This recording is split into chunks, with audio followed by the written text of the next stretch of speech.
Hello and welcome to helpyourmath.com. In this video, we're going to look at exponential functions. So first, what are exponential functions? Exponential functions are of the form y equals a to the x, where a is greater than 0 and not equal to 1. So these are different than other functions that we've seen because this time the variable is the exponent and the base is going to be some positive number that's not 1. They have a horizontal asymptote at one end while the other end goes towards infinity. And we're going to look at examples of this, so don't worry about this just yet. And then we have two types of exponential models. So the first type is called exponential growth. This exponential growth occurs when a is greater than 1. When a is greater than 1, as x approaches negative infinity, so as x gets smaller and smaller and smaller, y is getting closer and closer and closer to 0. So that's where that horizontal asymptote comes into play. And as x gets bigger and bigger and bigger, y gets bigger and bigger and bigger without bound, so y would go towards positive infinity. We see a lot of examples of exponential growth everywhere. There's almost nowhere where exponential growth doesn't exist. The most common are like bacteria. If you think about an illness that goes around, so it starts with one person, they spread it to a few people, those few people spread it to a few people, those few people spread it to a few people, and all of a sudden it becomes this huge epidemic. So we see growth with like illnesses or bacteria growth. We might see it in population growth. There's ebbs and flows to population growth, but generally if a population is growing, it is growing at a rate that is exponential as opposed to linear. So those are just a few of exponential growth. Okay, so let's look at the graph of y equals 2 to the x. And if it helps, which it should, you can always create a table of values. Here I would use -2, -1, 0, 1, and 2. If we plug in -2, that would be 2 to the -2. That would be like, that negative is going to be the reciprocal. The reciprocal of 2 is a half, and then a half squared is 1/4. If we plug in -1 for x, that's 2 to the -1, that's the reciprocal of 2, which is a half. If we plug in 0, 2 to 0 is 1, 2 to the 1 is 2, and 2 squared is 4. So these are just a few numbers. -2 is 1/4, -1 is a half, 0, 1, 1, 2, 2, 4. So you can see on the one side, on the left of the y-axis, the numbers are getting closer and closer to 0, right? If we plug in -3, we would have 1/8, 1/16, 1/32. So these numbers get really, really close to 0, but they're never going to actually reach 0. So that's where that horizontal asymptote is. Whoa, sorry. It should be a nice smooth curve, and that was not. I'm just going to do 3, 8. If we plugged in 3 for x, then we would have 2 cubed, which is 8, just to help me try to better my graph.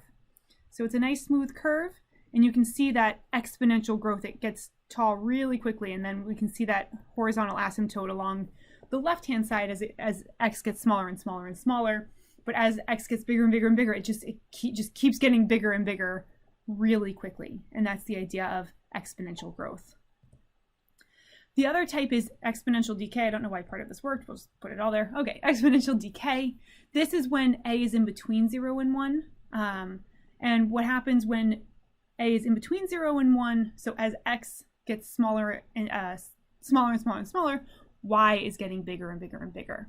As x gets bigger and bigger and bigger, y is going to like flatten out and go towards 0.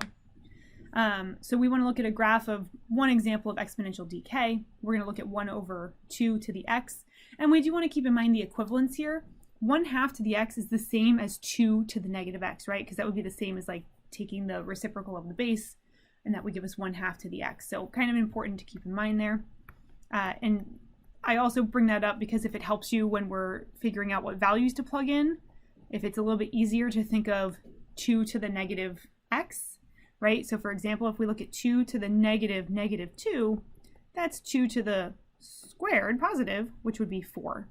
We should end up with the same result if we plug in, obviously, 1/2 to the -2. That would be the reciprocal of a half, which is 2. 2 squared is 4. If we plug in -1, that would be 1/2 to the -1, which would be the reciprocal of a half, which is 2. If we plug in 0, 1/2 to the 0, well, any non-zero raised to the 0 is 1. 1/2 to the 1 is a half. 1/2 squared is a 4th. So these get a little bit nicer as we go on. So what does this graph look like? -2, 4. I'm also going to do -3, 8, even though it wasn't part of my table, just so that my graph is a little bit better. 1, where are we? Negative 1, 2, 0, 1, 1, a half, and then we would get 2, a quarter, 3, 1/8. And so you can see there's going to be this horizontal asymptote as x gets bigger and bigger and bigger. So it's going to be coming from there, and then it kind of flattens out. A few things, so some examples of exponential decay.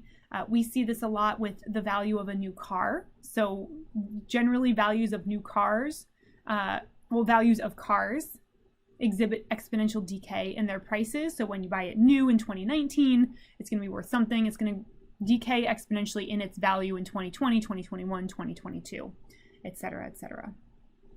And we'll look at more examples. Another example of decay is when you take some sort of medicine. That medicine will never leave your body entirely. It will always be, sometimes it's called a half-life in science, but it's always breaking down, but it never fully leaves your body. Or maybe it does, I don't know. Don't quote me on that. All right, one important thing to note about both exponential growth, I have to go all the way back, and decay, is the point 0, 1. So 0, 1 is going to appear on any parent function exponential model. And that's kind of like the point, I would call it like the critical point, because that's kind of the dividing line between when things are growing really quickly and when they sort of flatten out, is that 0, 1. Every exponential model will have this critical point, but if we consider, like function notation, this critical point is going to move. So this critical point exists when we have f of x equals a to the x. But if we have g of x, if we do something to this, and now of course a was a bad choice because we're supposed to have an a here, and I don't like doing a double a. We'll do alpha, which should be a. Well, we can just do whatever we want. We'll do b. So b times a to the x minus, we'll say h plus k. This is going to move. The b won't do anything. The b is just, usually that's just considered to be the starting value. But this is going to move h units left or right, depending on what its sign is. And then this would move the graph up or down, depending on the sign of k units. And usually we want to find that critical value where that breaking point is between where it's growing really quickly and where it kind of flattens out. So if, if it's x minus 3, then this would become 3. If it's a to the x minus 3 plus 4, this would become a 5. Because remember, it already started at 1.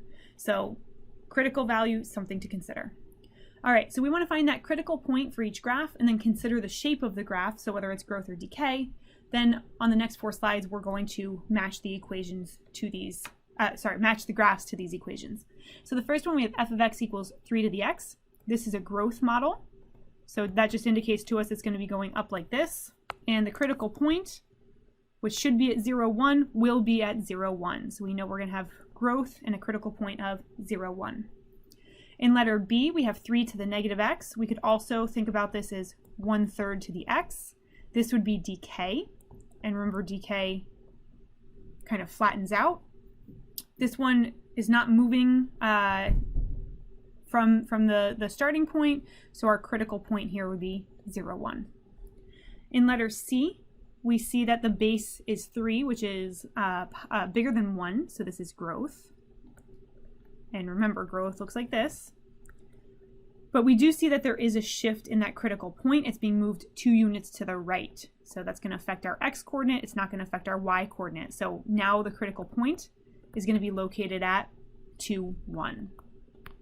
And in our last example, we have f of x equals 3 to the x. So this is also growth. So it's going to be going up like that, and flatten out like that. This one is moving down 3 units. So the critical point should be at 0, 1, but it's moving down 3 units. So from 1 moving down 3 would put us at -2, the critical point for this last one.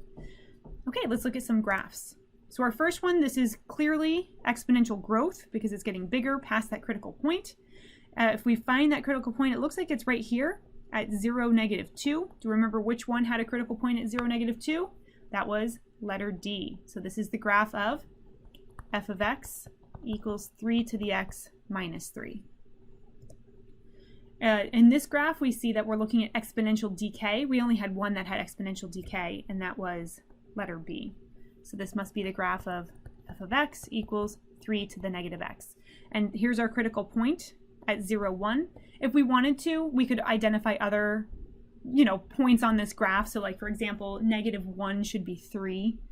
-1, 3. Great. -2 should be 9. -2, 9. It's a little bit harder to do the positives because this is a third and it's kind of going to be hard to measure that. This is a 9th. We can see the horizontal asymptote. It looks like it's right on top of 0, but that's just because these numbers are so close to 0. Our next example, we have growth, and we have our critical point at 0, 1. So that means it's not being shifted at all. That would be the graph of A. This is f of x equals 3 to the x. And again, we have 0, 1, 1, 3 as we should, 2, 9 as we should, -1, 1/3. In our last graph, we have exponential growth. Where's our critical point? It looks like it's going to be right here. This is where it starts to increase sharply. Here's where it kind of flattens out. This is the point 2, 1. Which one had a critical point of 2, 1? Well, we only have one option left anyway, but it's letter C. Remember, it didn't move up or down at all, but it did move to the right. So this would be f of x equals 3 to the x minus 2.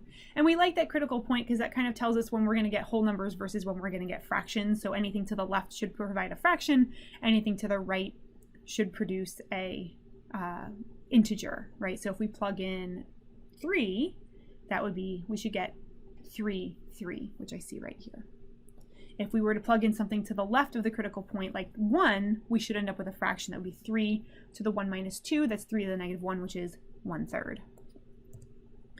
All right, so now we're going to figure out where the critical point is. If you want to, you can create a table of values to help finish the graph. But first, let's start with that critical point. So remember, the critical point should be at, so CP should be 0, 1.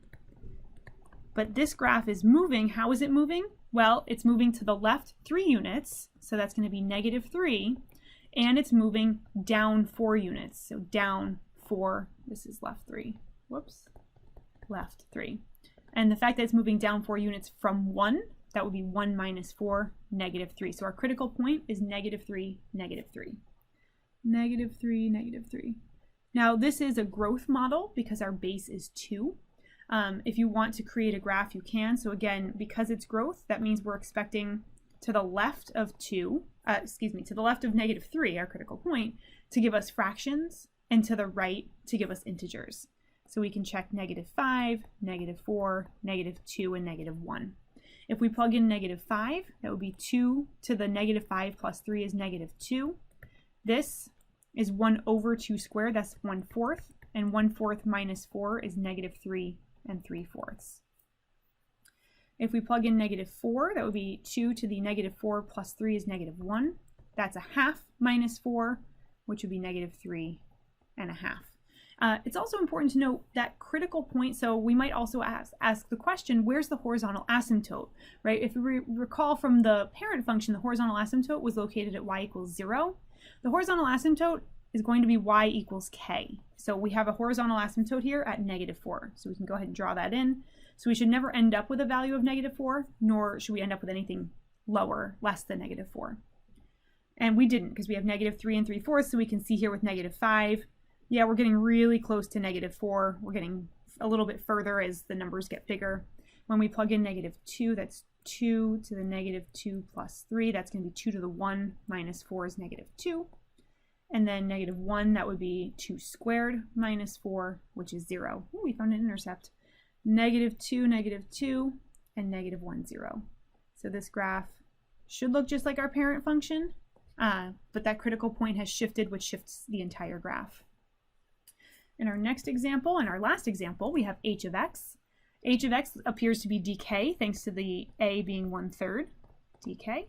And again, the critical point is normally at 0, 1, and the horizontal asymptote is normally at y equals k. In this case, the critical point is moving, this is indicating it's moving to the right 1 unit, and this is moving up 2 units. Move up 2. So our critical point will be, it's moving to the right 1, so that'd be 1, and it's moving up 2 from 1, so that would be 3. We might also identify our horizontal asymptote. The horizontal asymptote would be y equals k, so it would be y equals 2. So that means it should never hit 2, nor should it ever go below 2. All right, so we have our critical point at 1, 3. If you want to make a table of values, you can, if you kind of know what should happen, and your instructor doesn't care of how accurate it is, that's fine too. So we're going to choose numbers around 1. I would go -1, 0, 1, 2, and 3. Maybe I'll do 4 just because I like the... Oh no, I want to do -2 because I like the accuracy. If we plug in -1, that would be 1/3 to the -2, because -1 minus 1 is -2. So this is 3 squared 9. 9 plus 2 is 11. If we plug in 0, 1/3, that would be 0 minus 1 is -1 plus 2. So this is the reciprocal of 1/3 is 3. 3 plus 2 is 5. Plugging in 2, so these numbers should be fractional. That would be 1/3 to the 1 plus 2. That would be 2 and 1/3. And looking at 3, 1/3, 3 minus 1 is 2. So 1/3 squared is 1/9, and 1/9 plus 2 is 2 and 1/9. So we see that these values are getting closer and closer to our horizontal asymptote. Oh, my graph doesn't quite go up to 11, but we can fudge it a little bit. 0, 5, 2, 2 and 1/3, 1/9. So we see, I mean, because the base is 1/3, it's even sharper. It gets close to 0 quickly, and it gets bigger quickly as we move towards the negatives. And this has been Exponentials.